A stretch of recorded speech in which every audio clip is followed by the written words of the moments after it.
ఆచి chicken masala. AP assembly వేదికగా ఇవాళ నెయ్యి సెగలు పుట్టించబోతోంది. కోట్లాది మంది భక్తుల మనోభావాలతో ముడిపడి ఉన్న తిరుమల లడ్డూ కల్తీ అంశంపై ఇవాళ సభలో హై వోల్టేజ్ చర్చ జరగనుంది. ఒకవైపు భక్తుల సెంటిమెంట్, మరోవైపు వ్యాపార భాగస్వామ్యాల చుట్టూ తిరుగుతున్న ఆరోపణల నేపథ్యంలో ఇవాళ సభలో జరగబోయే చర్చ ఏపీ రాజకీయాల్లో బిగ్గెస్ట్ ఎపిసోడ్కు తెరలేవబోతోంది. కల్తీ నెయ్యి అంశంపై అసెంబ్లీలో చర్చించాలని కూటమి ప్రభుత్వం నిర్ణయించింది.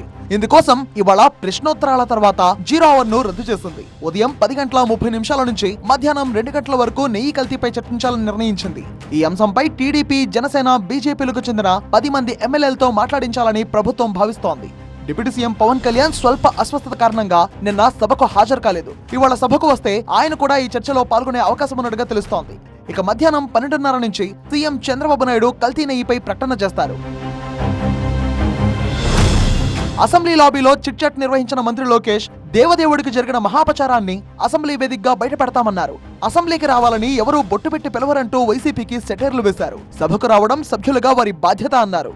దేవుడి ఫోటోలతో చట్టసభల్లో నిరసన సరికాదన్నారు లోకేష్. లోకేష్ వ్యాఖ్యలకు కౌంటర్ ఇచ్చారు వైసీపీ నేత బొత్స సత్యనారాయణ. అసెంబ్లీలో చర్చ పెట్టడం పెట్టకపోవడం తమకు అనవసరమన్నారు. మండలిలో మాత్రం ఈ అంశంపై మంగళవారమైనా ఇంకే వారమైనా చర్చకు సై అన్నారు. ఇందాపూర్ నెయ్యి హైదరాబాద్ లో 560 రూపాయలకు అమ్ముతున్నారన్నారు బొత్స. అదే నెయ్యిని టీటీడీలో 658 రూపాయల చొప్పున సరఫరా చేస్తున్నారన్నారు. అంటే తక్కువ రేటుకు అమ్ముతోంది కల్తీ నెయ్యి అని ప్రశ్నించారు. ప్రజలకు కల్తీ నెయ్యి అమ్ముతున్నారా, లేదంటే దోపిడీ కోసం ధర పెంచి టీటీడీకి అమ్ముతున్నారా అని సమాధానం చెప్పాలన్నారు మండలిలో ప్రతిపక్ష నేత. 560 రూపాయలు. మరి అయితే ఈ ప్రజలకు అమ్ముతుంది వచ్చి తక్కువ రేటుకి ఇస్తే మంచిది ఇవ్వరు అనుకుంటే మరి ప్రజలకు ఇచ్చింది ఇది మోసమా? అంటే కల్తీ నెయ్యి ఇస్తున్నారు ప్రజలకి. వీళ్ళు కల్తీ నెయ్యి అమ్ముతుందా? వెనకాల బ్యాక్గ్రౌండ్లో హెరిటేజ్ ఉంటూ వీళ్ళు ఎదురు కలిసి కల్తీ నెయ్యి అమ్ముతుంది చెప్పండి.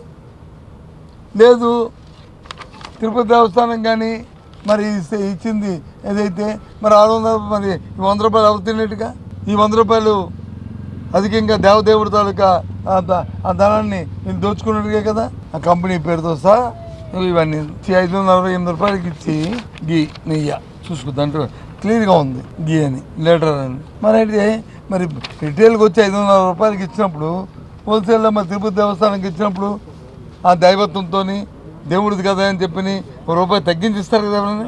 బొత్స వ్యాఖ్యలకు మళ్లీ చిట్ చాట్ ద్వారా కౌంటర్ ఇచ్చారు లోకేష్. పన్నీర్, చీజ్ తయారీలో మాత్రమే హెరిటేజ్, ఇందాపూర్ కలిసి పనిచేస్తున్నాయన్నారు. వ్యాపార భాగస్వామ్యాన్ని తప్పుగా అర్థం చేసుకుంటున్నారన్నారు.